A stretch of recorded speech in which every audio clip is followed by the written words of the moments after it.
Hello students of class 12th economics. बेटे आज हम करने वाले हैं excessive exploitation of natural resources chapter number 12 environment और सस्टेनेबल डेवलपमेंट के बारे में। ठीक है, तो देखो बेटा इसमें है क्या, पिछली वीडियो में हमने पूरी तरह के पोल्यूशंस के बारे में कवर करा था। ठीक है, आप देखो बेटा second aspect of environment problem related to excessive exploitation of natural resources और डिग्रेडेशन ऑफ रिसोर्सेज की हम रिसोर्सेज की या तो ग्रेड कम कर रहे हैं या फिर हम उनका एक्सप्लॉयटेशन कर रहे हैं। Natural resources refers to forest. Natural resources का मीनिंग क्या हो गया, फॉरेस्ट जंगल, मिनरल्स खनिज, सॉइल मिट्टी। Natural resources are also called natural capital. Natural resources को नेचुरल कैपिटल बोला जाता है। फॉलोइंग ऑब्जर्वेशन में be noted in this regard. और कुछ ऑब्जर्वेशंस हैं। In order to achieve economic growth, economic growth को पाने के लिए मैन नीड्स नेचुरल कैपिटल, उसको नेचुरल कैपिटल की ज़रूरत होती है। As a set of increase in production, production में इंक्रीज का रिजल्ट ये होता है देयर इज़ डेप्रिसिएशन, डेप्रिसिएशन हो जाती है जब हम प्रोडक्शन का ज़्यादा करते हैं ना, तो इसका ये होता है कि फिजिकल कैपिटल नेचुरल कैपिटल दोनों का एक्सप्लॉयटेशन हो रहा है। ओफन अक्सर we make a provision for the replacement of physical capital. ठीक है ना, आगे देखो बेटा, आगे है डिफॉरेस्टेशन।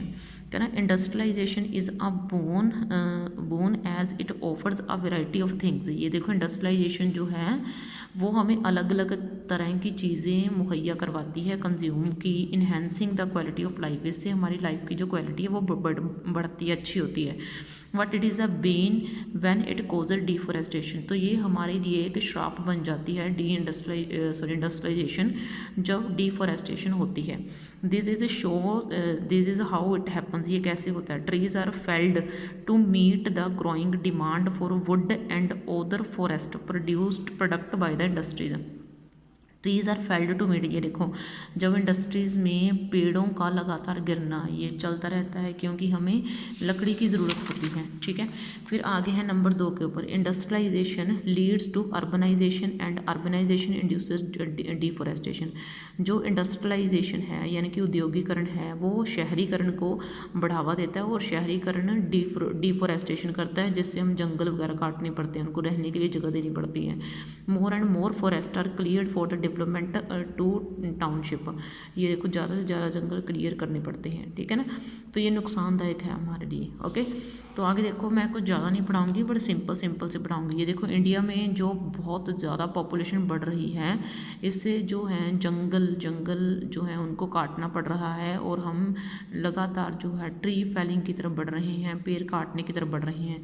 मल्टीपर्पज़ रिवर प्रोजेक्ट, ठीक है, and another factor contributing to deforestation. ये देखो रिवर के रिलेटेड कितने ज़्यादा प्रोजेक्ट होते हैं, है ना, हमें उन सभी को चलाना है गवर्नमेंट ने, तो वो कहाँ कैसे चलेंगे, डिफॉरेस्टेशन से चलेंगे।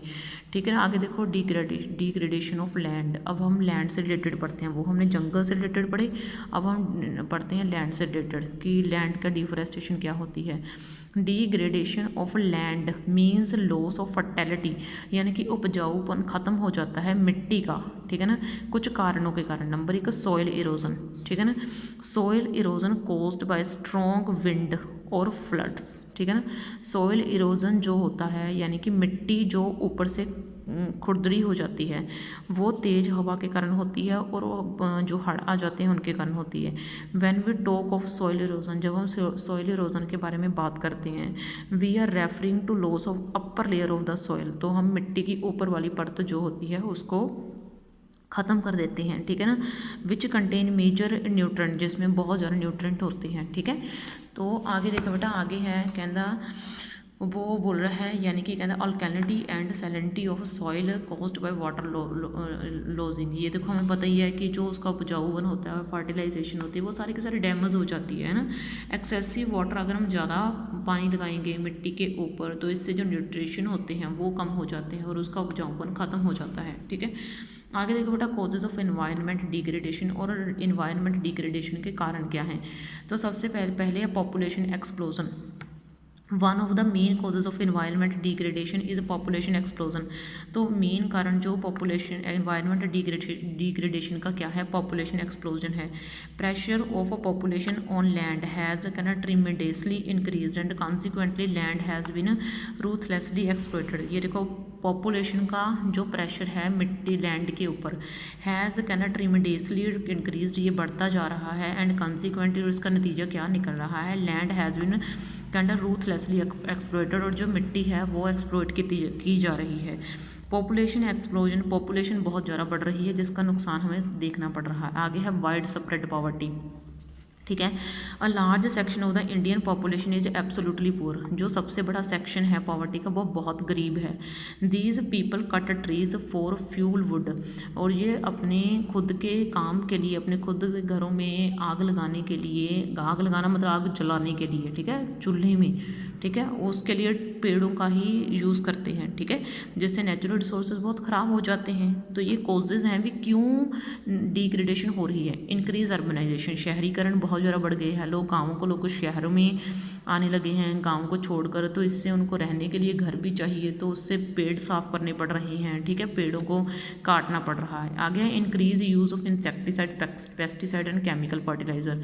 अब जैसे कि मिट्टी है, मिट्टी कैसे बर्बाद हो रही है, उसमें फर्टिलाइज़र, पेस्टिसाइड, इंसेक्टिसाइड फसलों के ऊपर यूज़ हो रहे हैं। आगे है रैपिड इंडस्ट्रियलाइजेशन, इंडस्ट्रियलाइजेशन बहुत तेज़ी से बढ़ रहा है, तो नॉइज़ पोल्यूशन जो है, हमारा हवा, हमारा पानी, तीनों चीज़ों को बर्बाद कर रही है ये चीज़। आगे multiplicity of transport vehicle, vehicle बहुत ज़्यादा आ चुके हैं, ठीक है ना, तो बहुत ज़्यादा आवाज़ करते हैं इन चीज़ों के कारण। आगे है यानी कि disregard to the civic norms, ठीक है, इसमें क्या है कि जो इंडिया जो है वो जिसमें हम रोड्स बोल रहे हैं, यानी कि रोड्स हॉर्न्स, लाउड स्पीकर, ये बहुत ज़्यादा मात्रा में यूज़ किए जाते हैं, तो ये चीज़ें हमारे लिए नुकसानदायक साबित हो सकती हैं। तो ये हमने आपको कॉजेज़ पढ़ा दिए हैं, ठीक है, और आपका ये सिलेबस में नहीं है state of environment in India, ठीक है, और ये भी आपने नहीं करना है, ठीक है ना।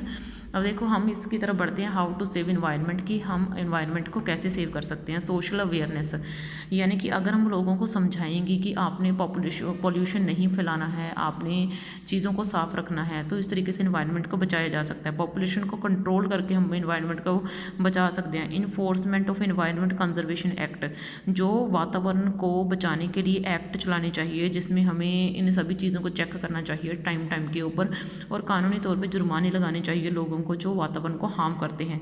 आगे एफोरेस्टेशन कंपेन, यानी कि लोगों को, एफोरेस्टेशन कंपेन का मीनिंग होता है कि एक प्रोजेक्ट जो है लोगों के लिए लेके आना चाहिए और उनमें आम लोगों को हिस्सा लेने के लिए प्रेरित करना चाहिए, ठीक है ना। तो आगे देखो बेटा, आगे है control over industrial and agriculture pollution, कि जो इंडस्ट्री जो है और एग्रीकल्चर के ऊपर जो बेइंतहा केमिकल फर्टिलाइजर्स, ये सारी चीज़ें यूज़ की जाती हैं, इन सभी चीज़ों को रिस्ट्रिक्ट करना चाहिए। वाटर मैनेजमेंट, जो river water should be kept clean, and जो रिवर का वाटर है उसको साफ रखना चाहिए, और उनको जो उसको नुकसान पहुँचाता है उनके लिए फ़ाइन लगाने चाहिए। मैनेजमेंट ऑफ सॉलिड वेस्ट, जो सॉलिड वेस्ट होता है उसको रिसाइकल करने का पूरा प्रबंध करना चाहिए, और लोगों को समझाना चाहिए कि इसको आप फालतू में मत फेंकिए, उसको आप बेचना चाहिए। आगे इम्प्रूवमेंट इन हाउसिंग, और जो घर लोगों ने इधर उधर फैला रखे हैं, ठीक है, कोई किधर खोल रखा है, कोई किधर खोल रखा है घर, है ना, तो उसको घर को हमें नीट एंड क्लीन रखना चाहिए, और जो बस्तियां हैं वो एयरी यानी कि खुली हवा में रिप्लेस करनी चाहिए, और उनके हाउस इस तरीके से बनाने चाहिए कि उनको किसी भी तरीके से प्रॉब्लम ना आए, ठीक है ना। आगे देखो बेटा, आगे है सस्टेनेबल डेवलपमेंट, ठीक है, आगे देखो हम इसके बारे में पढ़ते हैं कि सस्टेनेबल डेवलपमेंट क्या होता है। तो देखो बेटा, sustainable development is that process of economic development, की सस्टेनेबल डेवलपमेंट का मीनिंग है कि हमें अपनी कंट्री की डेवलपमेंट इस तरीके से करनी है कि ना तो इसका हर जाना प्रेजेंट, यानी कि जो आज के लोग हैं उनकी तो लाइफ की क्वालिटी अच्छी हो ही हो, जो फ्यूचर जनरेशन है उनकी भी लाइफ की क्वालिटी अच्छी ही रहे, इस तरीके से हमें आज नेचुरल रिसोर्सेज को यूज़ करना है, ठीक है ना। यानी कि sustainable development is that process of economic development, ये इकोनॉमिक डेवलपमेंट का वो प्रोसेस है, यानी कि विच एम एट रेसिंग, जिसका एम क्या है कि लाइफ की जो क्वालिटी है प्रेजेंट और फ्यूचर जनरेशन दोनों की हमने अच्छी करनी है, without threatening natural endowment and environment, ठीक है ना, नेचुरल एंडोमेंट एंड एनवायरनमेंट को बर्बाद किए बिना, ठीक है ना। इन द रिसेंट पास्ट, वो बोल रहा है अभी जो पास्ट हमारा बीता है, the process of economic growth was viewed in complete discard, ठीक है ना।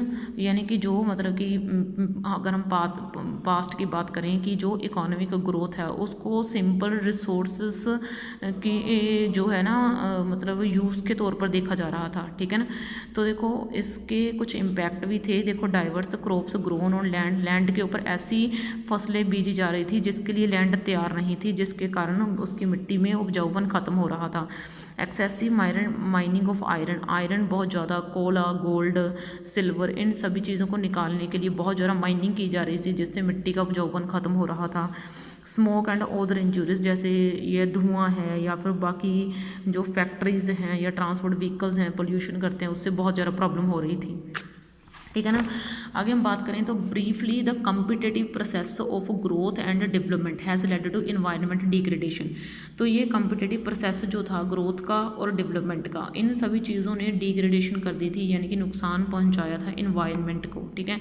It is only recently that environmental degradation and environmental pollution have been recognised as an emerging challenge to the quality of life.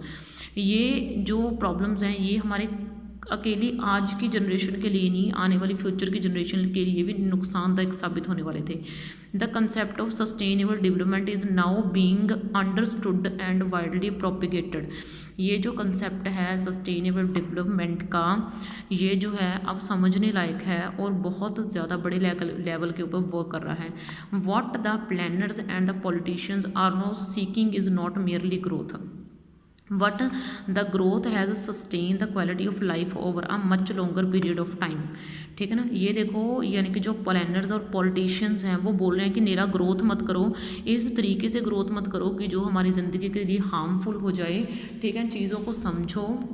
तो देखो बेटा इस तरीके से ये जो चीज़ें हैं हमारे लिए हार्मफुल साबित हो रही थी, तो इसको बोलते हैं सस्टेनेबल डेवलपमेंट की। बात सीधी सी है, ये रहा सस्टेनेबल डेवलपमेंट वो प्रोसेस है जिसमें हम नीड्स पूरी करते हैं प्रेजेंट जनरेशन की बिना चैलेंज किए ability of the future generation to fulfil their needs की। ऐसा नहीं है कि हम सिर्फ अपनी ज़रूरतों की तरफ ध्यान दें, हम प्रेजेंट फ्यूचर को छोड़कर फ्यूचर की जो जनरेशन है उसकी तरफ भी ध्यान देते हैं। इस तरीके से नेचुरल रिसोर्सेज यूज़ करते हैं कि उनका एक्सप्लॉयटेशन ना हो सके और वो फ्यूचर की जनरेशन के भी काम आ सके, ठीक है।